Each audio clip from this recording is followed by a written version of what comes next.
So Cynthia and I are there at this new place, and we're sleeping, and Onks wakes me up. O-N-X. Onks wakes me up, and he engages in mind speak with me.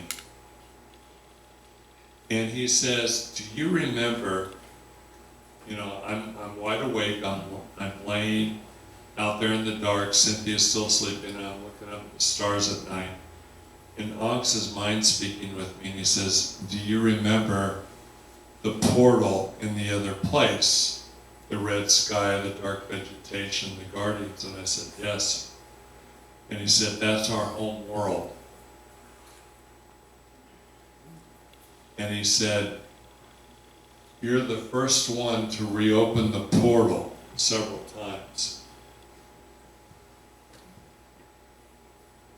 And then he said, the elders want me to talk with you because you're the first one that reopened the portal several times.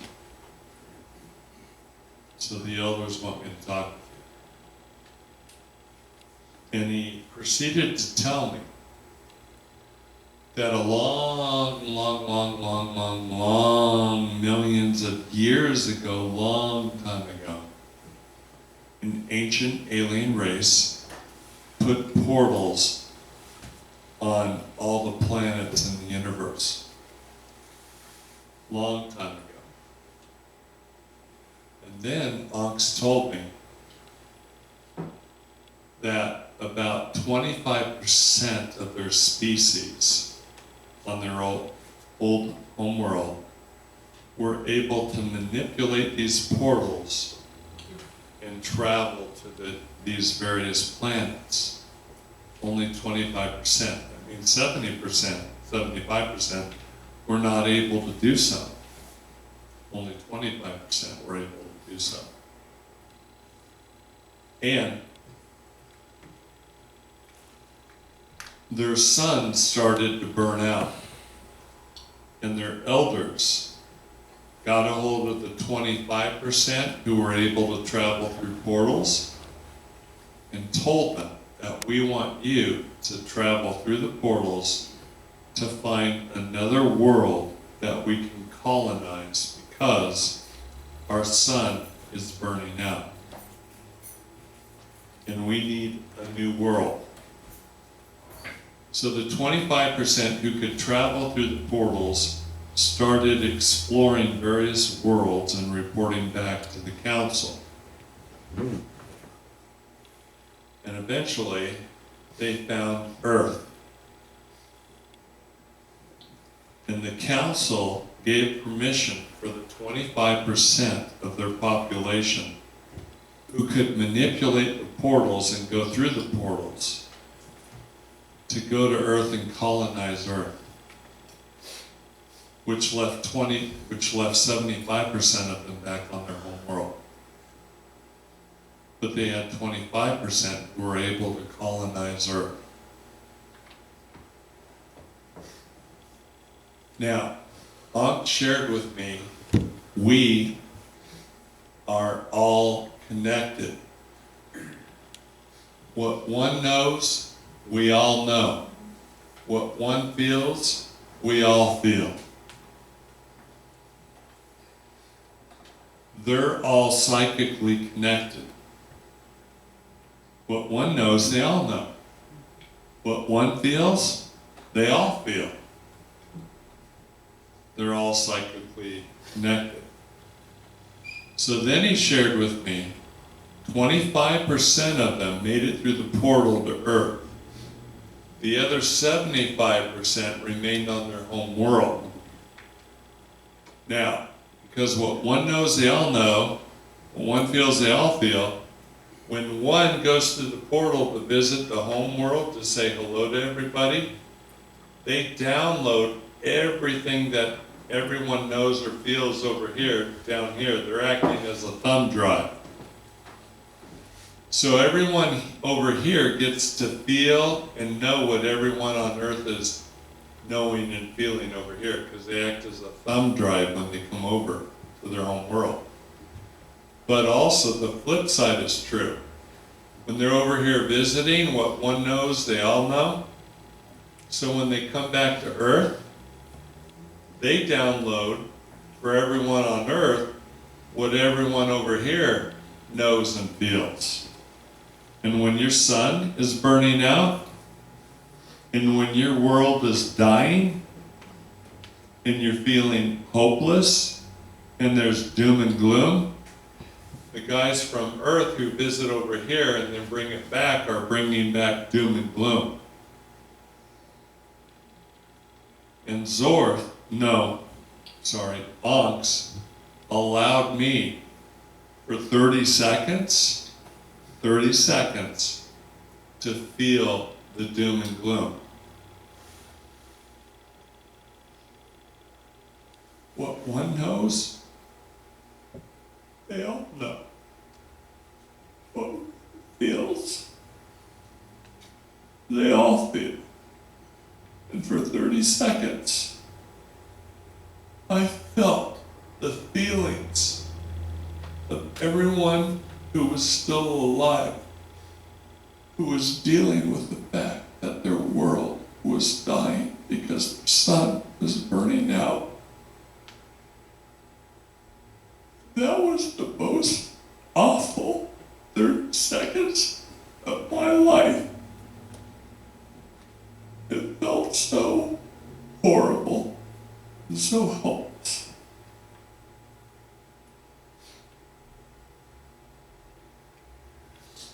Aunts told me that they are a natural species.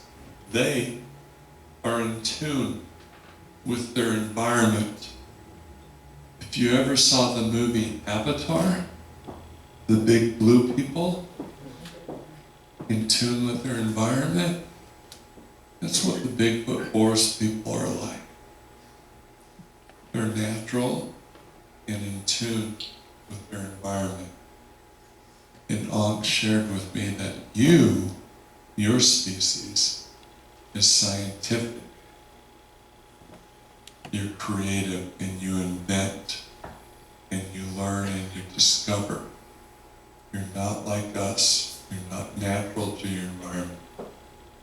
You're scientific. And we've been observing you for a long time. And we need your help. And he shared with me, you remember the portal, right? And I said, yes. He said, we need your help. And he told me about 25% of them that could come through and the other 75% who couldn't. The 25% who could come through, they could only take themselves through. They couldn't take anyone else through, only themselves. And he said, we're natural, you're scientific, we've been watching your race, and in World War II, we thought, you're ready. We need your help. So they created an agenda. And they started being very active, planting tracks in Northern California. And Bob Titmus in the 50s, finding tracks in Northern California. And the media came up with the term Bigfoot. Then eventually in the 60s, 1967 to be specific, they intentionally were waiting for Roger Patterson and Bob Gimlin to show up in Northern California. And they had Patty uncloak herself so they could film her. And they had her meander and take her time and walk up Bluff Creek instead of cloaking, or instead of simply running over to the trees and brush over here and escaping. She didn't cloak, she didn't run over to the brush and trees, she kept walking up the dry creek bed so she could be filmed and filmed and filmed. And that's exactly what they wanted. That was their agenda. Because they wanted us to come look for them. They wanted humanity to get out in the woods and start looking for them. Eventually, they wanted some of us to understand that they actually weren't dumb giant mountain apes, that they were actually a people. They were intelligent. And this funnel effect, starting broad up here and getting narrower as we go along, eventually some of these people that realize that they're a people, a tribe, would come across portals and not freak out.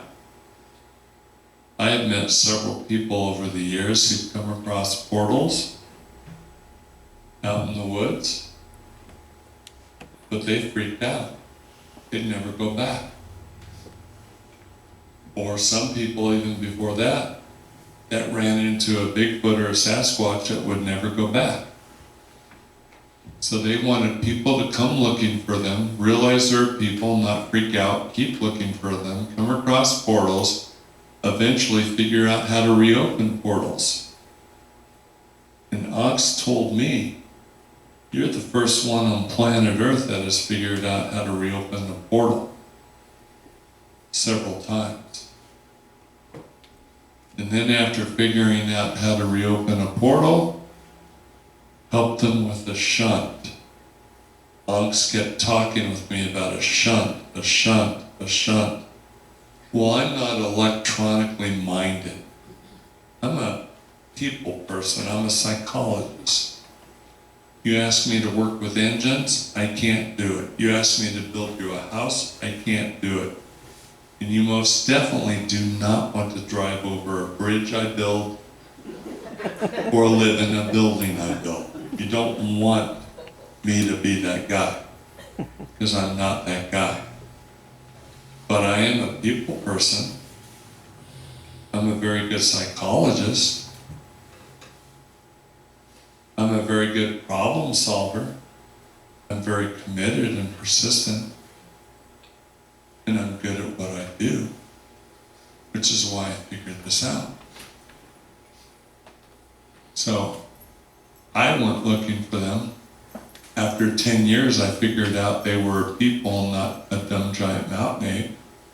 Eventually that led to portals, which almost made me quit, but I didn't throw in the towel due to the encouragement of Cynthia, my fiance.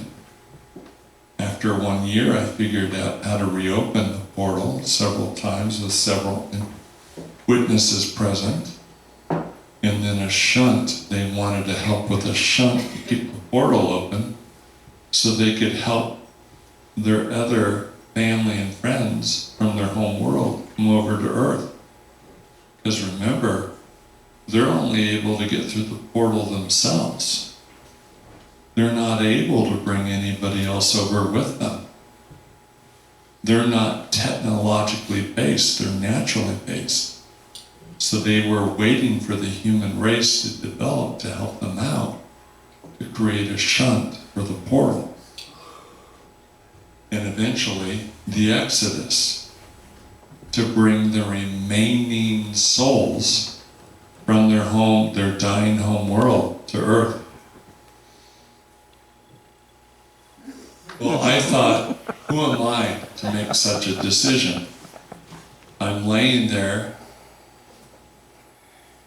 in Ox's mind speaking with me, and he wants me to help him, and I'm going, who am I to make such a decision? And then I thought, well, why not? Am I going to turn that decision over to these idiots?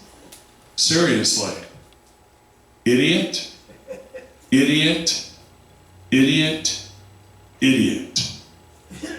What makes them any more better or appropriate to make that decision than me? Seriously. They're idiots. Why am I turning that decision over to these yahoos? I don't care what your political affiliation is. Every one of these individuals are idiots. And I am perfectly capable of making a decision with my years in the field better than any one of these idiots. But I asked Ox, how do I know that you're not asking me to help you come over and annihilate the human race? And Ox's response was, in all your years out in the field, and in everything else you know, when have we ever harmed the human race?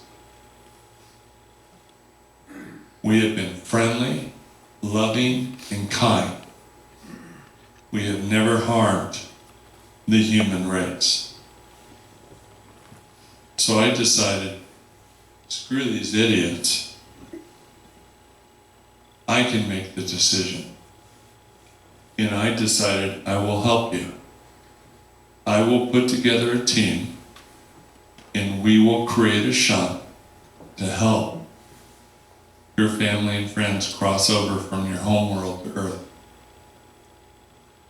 Ox told me that God, the Creator, is the creator of all of us.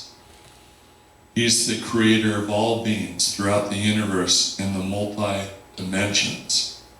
There is one God, one creator, and God has created all of us.